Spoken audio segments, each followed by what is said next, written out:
Binili mo to kanina, Binang. Pinakuha kong bagay sa akin. Bagay ba? Oo po. Parang toys.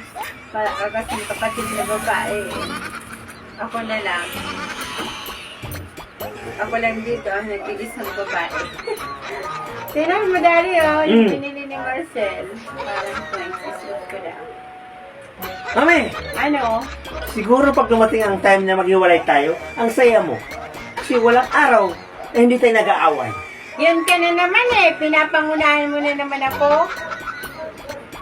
Bakit hindi ka mo masaya? Pag naghiwalay tayo? Bakit? Anong gusto mo? Tumalon ako sa tuwa? Hindi ko gagawin yun, no? Sabi ko na nga ba?